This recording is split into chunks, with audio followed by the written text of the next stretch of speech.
علیکم ورحمۃ اللہ وبرکاتہ۔ اسٹوڈنٹس، آج کی اس کلاس میں ہم اصناف سخن یعنی اصناف شاعری سے متعلق گفتگو کریں گے۔ تو یہ اصناف سخن کیا ہے، پہلے اس کو جانیں گے۔ مطلب کیا ہے، اردو ادب کے دو حصے ہوتے ہیں، ایک حصہ نثر ہے اور دوسرا حصہ سخن یعنی شاعری ہے۔ تو جو صنف نثر کی صورت میں لکھی جاتی ہیں انہیں ہم کہیں گے اصناف نثر، اور جو صنف شاعری کی شکل میں لکھی جائیں گی ہم انہیں کہیں گے اصناف سخن۔ تو جو ادبی تحریریں ہمیں مضمون کی شکل میں ملتی ہیں وہ نثر کہلاتی ہیں۔ مطلب جیسے کہ داستان جو ہے وہ نثر میں لکھی جاتی ہے، پھر ناول، افسانہ، خاکہ، سوانح، مکتوب نگاری، تو یہ ساری چیزیں کیا ہیں، ہمیں نثر ہی کی شکل میں ملتی ہیں، مضمون کی شکل میں ملتی ہیں۔ تو یہ کہلاتے ہیں اصناف نثر یعنی نثر کی قسمیں۔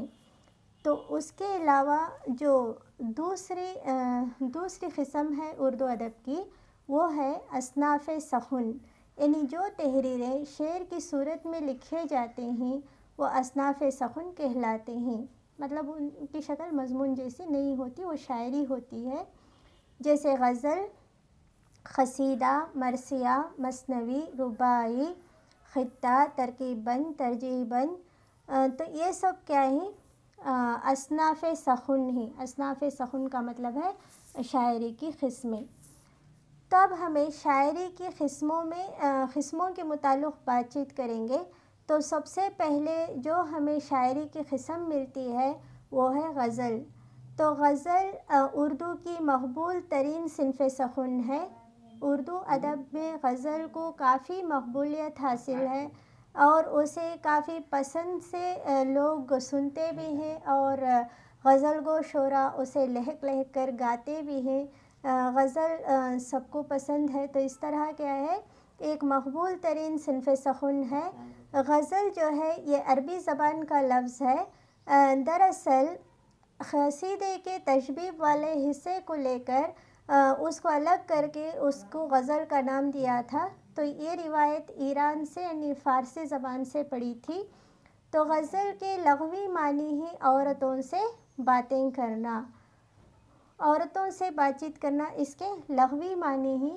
اصطلاحی معنوں میں اس میں نہ صرف حسن و عشق بلکہ تصوف، سیاست، مطلب سماجی عقائد وغیرہ، تو یہ سب کیا ہیں، اس میں جگہ پاتے ہیں۔ رشید احمد صدیقی نے غزل کو اردو شاعری کی آبرو کہا ہے۔ کلیم الدین احمد جیسے نقاد نے غزل کو نیم وحشی صنف سخن کہتے ہیں۔ تو اس طرح کیا ہے، غزل کا پہلا شعر جو ہے وہ مطلع کہلاتا ہے، جس کے دونوں مصرعے ہم قافیہ و ہم ردیف ہوتے ہیں۔ تو پہلے مطلب دو مصرعوں کو ایک شعر کہا جاتا ہے۔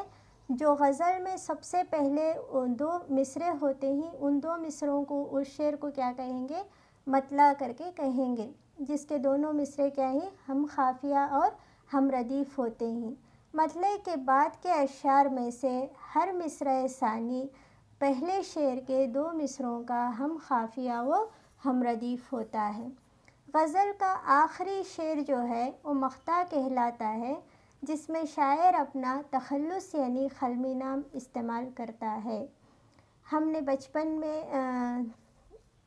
وہ غالب کا ایک شعر ہے نا، ہم نے بچپن میں مجنوں پہ اسد سنگ اٹھایا تھا کہ سر یاد آیا، تو اس میں جو ہے غالب نے اپنا تخلص اسد کر کے استعمال کیا ہے، تو اسے کہتے ہیں مقطع۔ غزل کا ہر شعر جو ہے معنوی اعتبار سے جداگانہ ہوتا ہے۔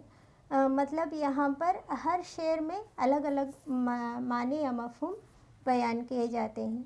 غزل میں اگر شاعر نے ایک اور مطلع لکھا ہے، مطلب ابتدا میں جو مطلع اس نے لکھا ہے اس کے بعد بھی اگر اس نے ایک اور مطلع لکھا ہے تو اس کو ہم کہیں گے حسن مطلع۔ غزل میں کم سے کم 5 اور زیادہ سے زیادہ 11 اشعار لکھے جا سکتے ہیں۔ اردو کے مشہور غزل گو شعراء مطلب آپ کو پتہ ہے کون کون ہیں؟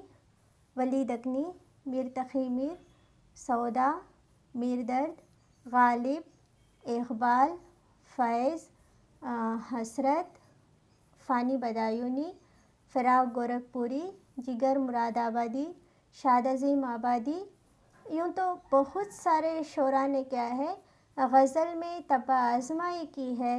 اسی لیے کیا ہے غزل آج نہایت ہی مقبول ترین یعنی مشہور صنف سخن ہو گئی ہے اردو ادب کی۔ ہر دور میں غزل ملتی ہے، یعنی ماتحدین سے لے کر آج کے دور میں بھی ہمیں غزل گو شعراء ملتے ہیں، ابھرے ہوئے شاعر جنہیں ہم کہیں گے۔ تو یہیں پر یہ سیشن ختم ہوتا ہے۔ امید ہے آپ کو یہ اصناف سخن سمجھ میں آیا ہو۔ اللہ حافظ۔